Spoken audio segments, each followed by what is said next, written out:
we prepared for a discussion between two well-known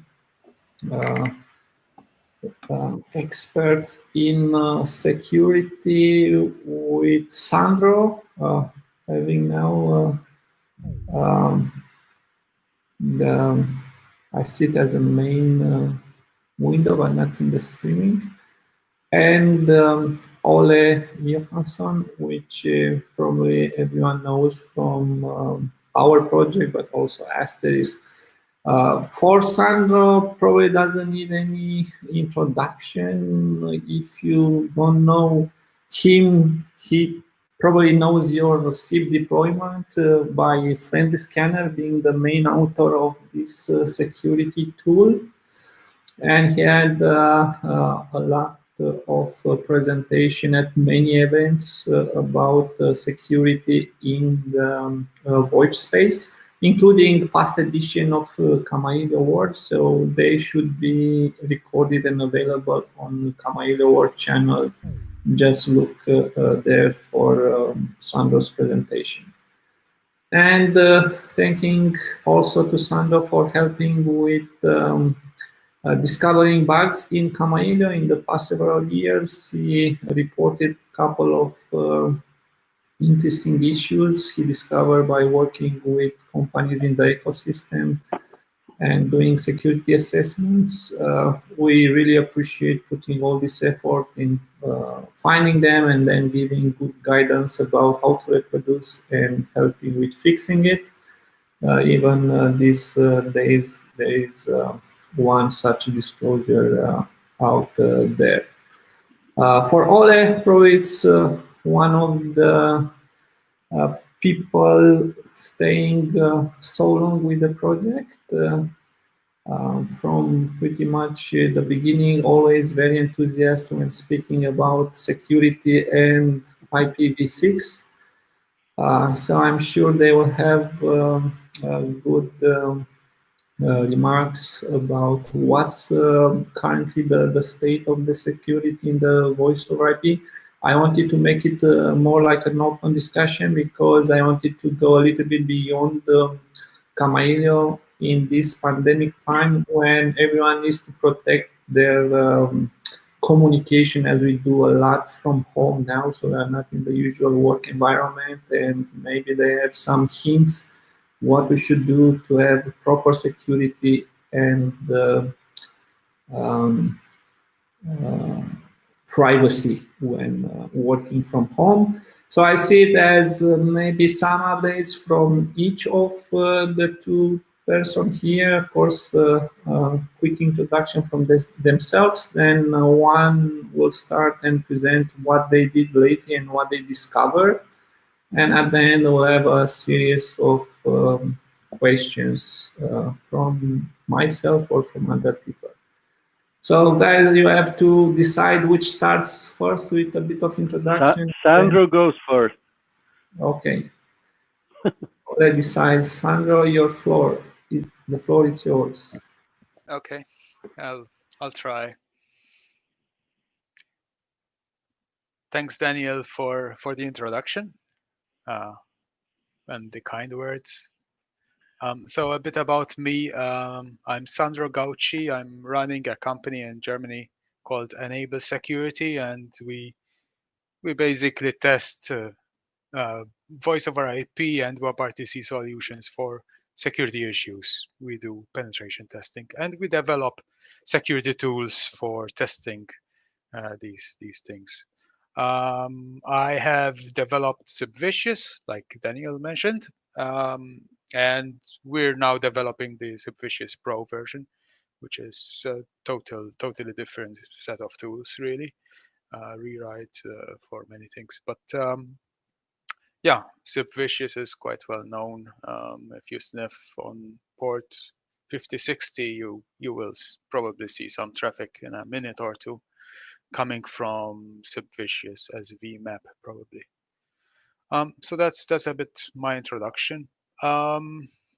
What we've been working on lately, I mean, we've been looking at traditional VoIP, even Kamailio, configuration.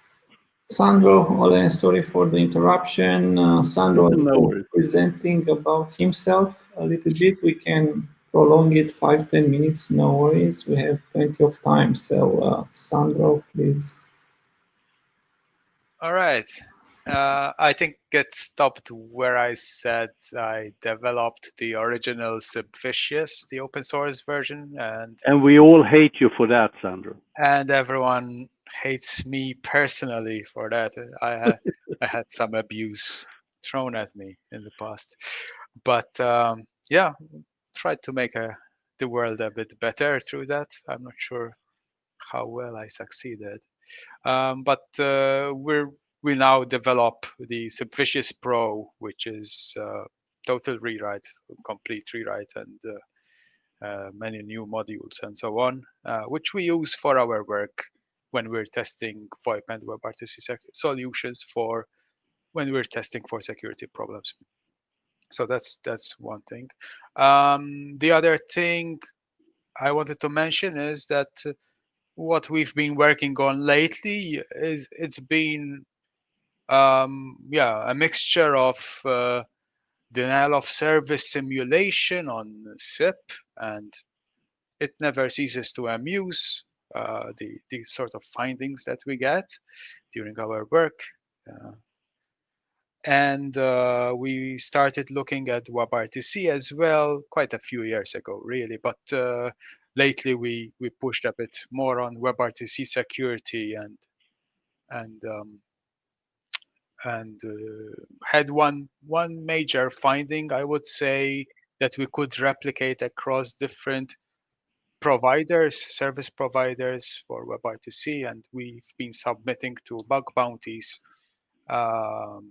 This is the turn server abuse that we found, where one could make use of a turn server and connect to local services inside behind the firewall and so on and so forth. So that's been quite a big thing for certain providers.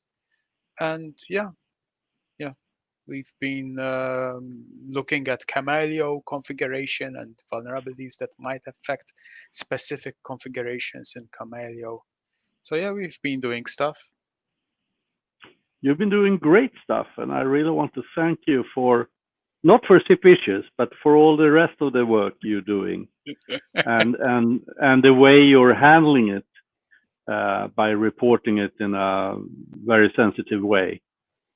As a developer, we're always grateful and happy when people like you look into our code, our configurations, because we make mistakes. We make new mistakes every day, and we need help to find them and learn from them. So it's critical for everyone in the Kamailio team that you look at our product and you find these kind of issues. And I'm hoping for more. Yeah. Not serious though. But there are probably configurations that can be really bad. There are probably holes in the code somewhere, probably in my module. I don't know. Well, for sure there are a lot of modules in Kamailio that are, perhaps not part of the core, and they are less explored, but they're being used. So that is one area. Another area is specific configurations where things behave in certain ways that might be abused, where you're concatenating strings, for example, inside the Kamailio configuration, and so on and so forth. This can be very interesting, and we have a lot. Yeah, and we have a lot of database connectivity, so SQL injection is probably one risk as well. Honestly, I have never seen SQL injection in Kamailio. I think there is use of prepared statements. It's been a while since I know. Well, not everywhere. Not everywhere, so there might be places. Not everywhere, but we are doing escaping from the C code, where this is a potential, it's for specific configuration file that use SQL ops module, because you can do any query from the config file, and then it's the job not of the developer but the job of the admin of that system to create a safe SQL query. It's why we have this transformation for SQL escape in the Kamailio interpreter. But again, this is practically specific to the config file. In the C code, at least the main modules that I'm working with, they use the API for escaping, because it's a common API. And I don't recall anyone using direct queries, like just passing full query in the C code. They should use our intermediate layer with an array of values that will escape. Just to clarify. As Sandro said, we have many modules that are old and not many people are maintaining it. But we'll see where we go. Should I confuse everyone with a short presentation, and then we'll see where we go? Please. I think Daniel said most things. I spend a lot of time trying to build SIP platforms and praying to higher powers that I get a customer who really wants a secure SIP platform. But during almost 20 years in the SIP world, I haven't seen one.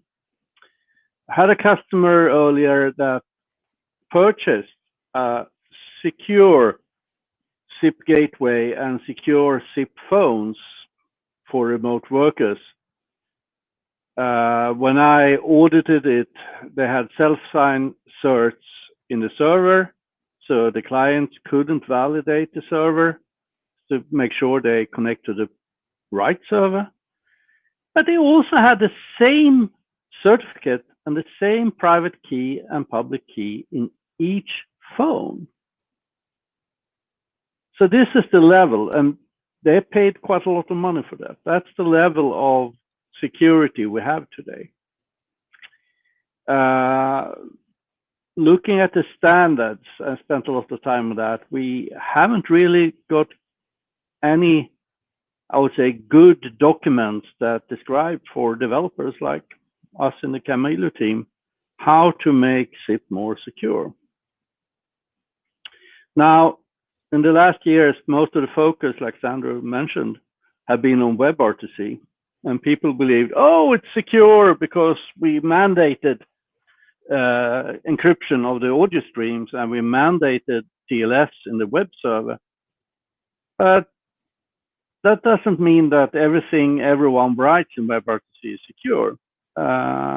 We have systems, WebRTC gateways, that use the same DTLS certificate and key pair for years in and out without exchanging it, without modifying it, right? Well, we found something like that. Let me interrupt you a bit. Absolutely. In the case of Slack, right? So Slack had the TLS certificate, and I can't talk about it because it's public now, which Janos had were distributing since the very first commits. It was so they were distributing a private key, key, and the corresponding certificate. And Slack, since they use Janos, they still had that, and it was publicly available stuff, you know. So this is really bad, So this all means that we still need to contract people like Sandro for our WebRTC systems or solutions, because even though we have security in the browser, we have the potential for security in the media layer, people write their own implementation, and there are many, many more developers than we have in the Kamailio team, and we are quite a lot of developers. But many more developers are around the world that are hacking with WebRTC. So I wouldn't be too sure that all WebRTC applications are secure. They have, I would say, opportunistic privacy. I mean, you get some sort of encryption, but you don't verify with whom. You get some sort of confidentiality over the coffee shop network, but you can't trust who you're speaking with. It depends on your computer. There are some documents in the huge pile of WebRTC RFCs. People complain a lot over the zip stack of RFCs. WebRTC is catching up. But there are a few documents that talk about WebRTC identity systems. And those are very interesting because some of these systems from the web are now sneaking into SIP, the good old SIP. In the IETF, we have updated SIP in 2 steps lately. We've been struggling hard for a long time to get rid of MD5 as the bearing hash algorithm for authentication. We don't see that we'll get rid of it because desktop phones will be living on without any firmware updates. But at least in the standards, we now have stronger authentication algorithms. What we haven't solved is how to stop Sandro from playing a downgrade attack. If we have a Kamailio server that accepts both MD5 and something stronger, how can we deny downgrade to MD5 if we really want the strong authentication? But the consensus in the SIP group was that, well, this is just a small step that should have been done many years ago. MD5 have been vulnerable for a long time. So a couple of guys started working on an experiment to see if we could take the web authentication called OAuth or OpenID Connect and bring that to SIP. And that's a very interesting experiment. I'm not sure that we're done yet. We have an RFC. I don't know if it's published, but it's certainly going to be published any day if it's not already out. I'm not happy with all of it, but I injected some things. In the web, you authenticate with some sort of authentication server and identification provider. And after you prove that you are who you claim to be, you get a token, and you take that token, a ticket to ride, with you to the SIP server. And anyone who gets their hands on that token can actually use the SIP server for a limited amount of time on your behalf. So it's quite important that we have protection of that small token. In the web world, we normally communicate more or less directly with the web service, but in the SIP world, we quite often have ingress proxies or outbound proxies or something else in between. And if we transport the tokens in clear text, it's not going to be a good solution. So that's an interesting standard. We need to take a look at that, and we need to start coding in Kamailio to see what we can do. But we need both the Kamailio server and we need a team that works on some clients that we can play with for this. That's pretty interesting. We have tested, of course, OAuth systems on the web, and usually the problem with such authentication solutions is the part where you get to redirect to where you want to authenticate. In clear text, yes.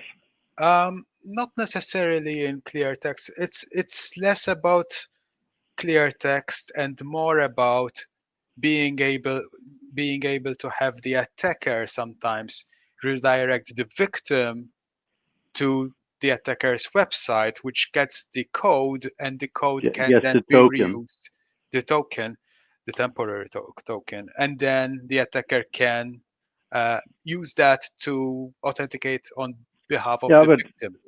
what I meant, even if we have TLS protection, the redirection will show up in web logs in many different systems. It So tends to be temporary, right? So that's kind yeah. of what makes it not too bad in some cases, unless the logs are, of course, available to anyone in real time, which does happen. We've seen this. Yeah. So I think this standard will need some work until we're done.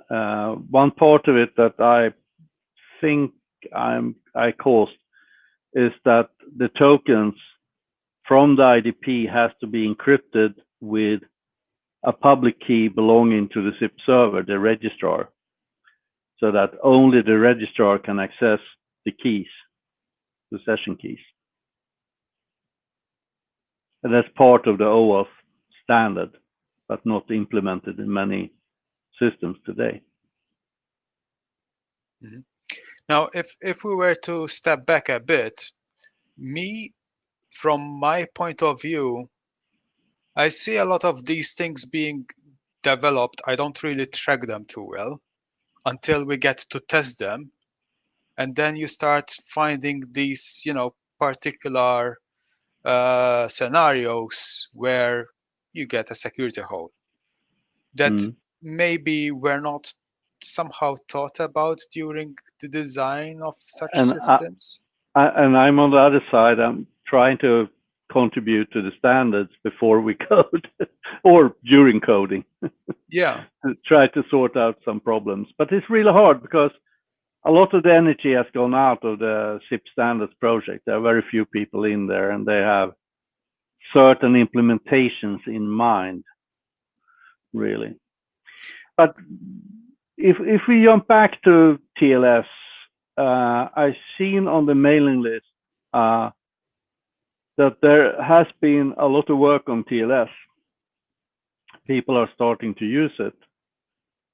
How much TLS have you tested and seen in real life? Lately, For SIP, we've been seeing more and more TLS actually in the past 2 or so years. SIP TLS has definitely been implemented.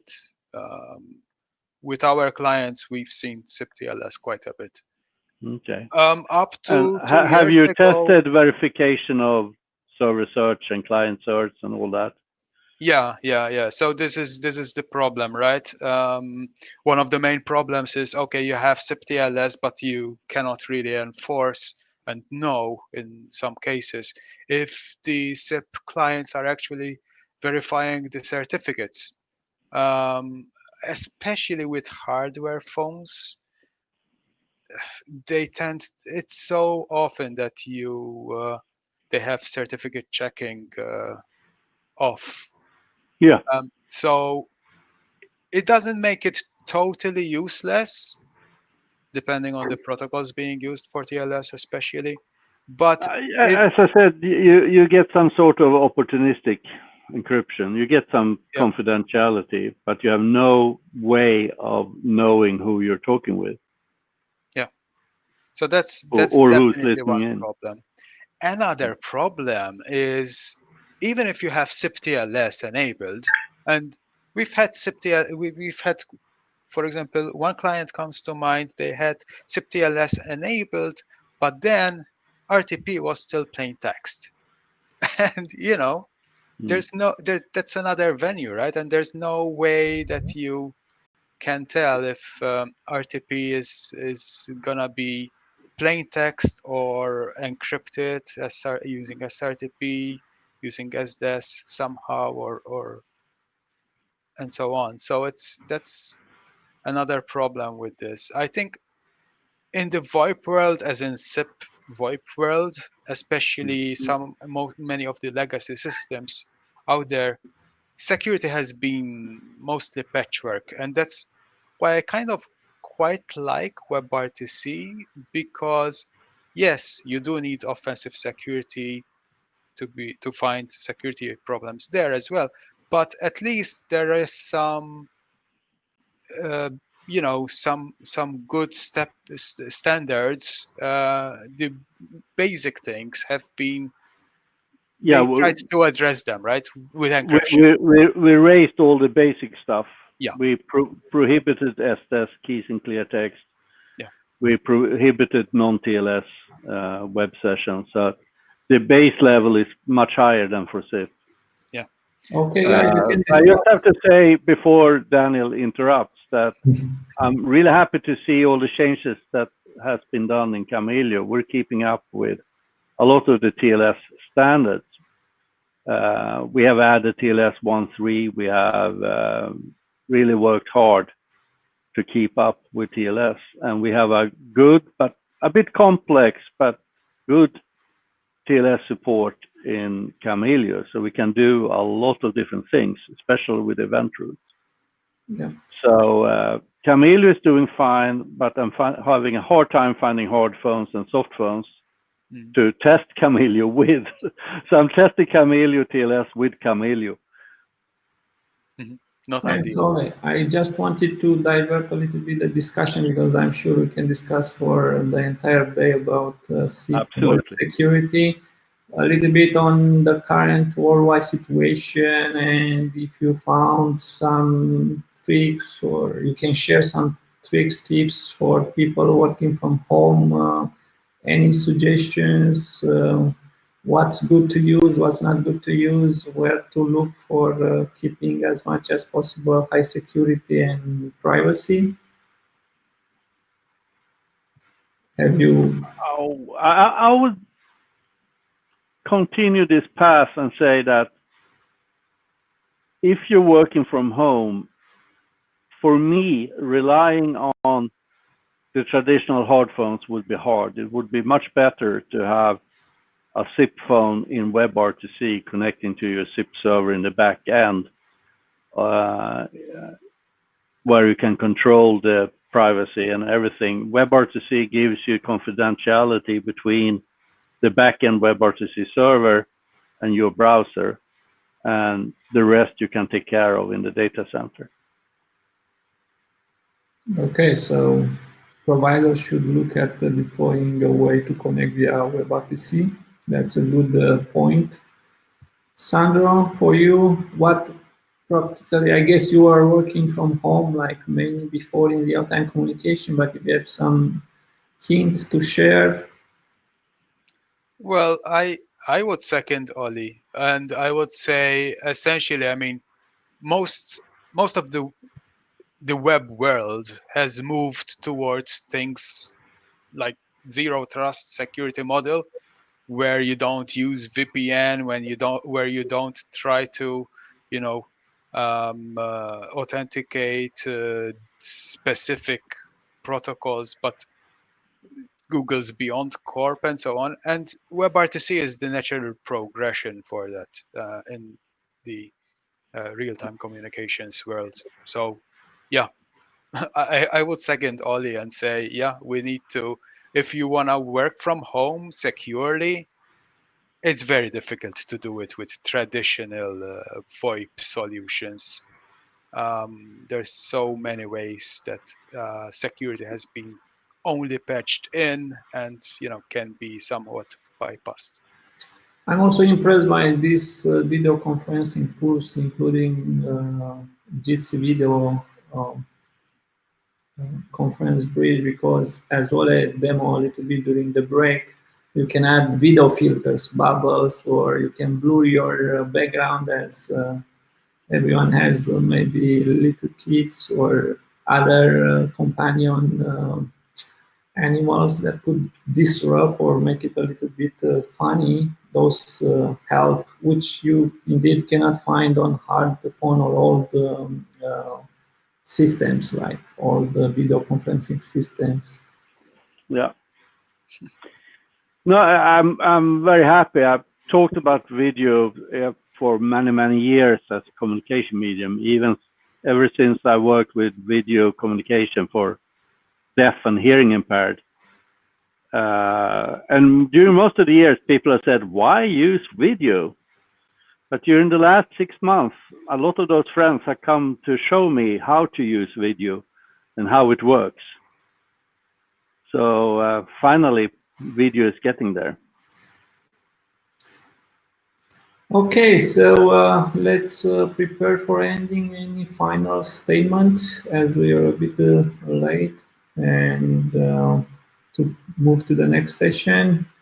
Any recommendation for the future? What to do, where to focus on, and Shall I go? yeah. So of course, it's what we do, but I think it's a good thing to do anyway. My focus would be to have offensive security become more part of the real-time communications world, as in take a more offensive security approach, attack, simulate real hacker attacks more, rather than just going ahead and implementing security solutions without having previously tested them. Take a more scientific approach where you can prove that there is a security problem, and then you can actually solve that security problem, instead of creating all sorts of solutions that might not work as intended. Okay. So a good approach is just put your SIP server out there without the firewall and let Sandro play with it. That's not exactly what I'm saying, but yeah, okay, that could be funny. Okay. Ole? I don't know. I think in many enterprises, the SIP platform is managed by telephony people that don't understand networking and network security. I think we need to really tie these teams together, put them in the same room, and don't assume that SIP is secure because you're running on a separate VLAN. You need to really focus on this and build a much better platform, and contract people like Sandro for testing it after contracting people like me for building it. Okay, thank you so much for being part of the event here, and thank you again for being part of the ecosystem and helping with coding, reporting issues, finding issues, and looking forward for another decade of collaboration with you two.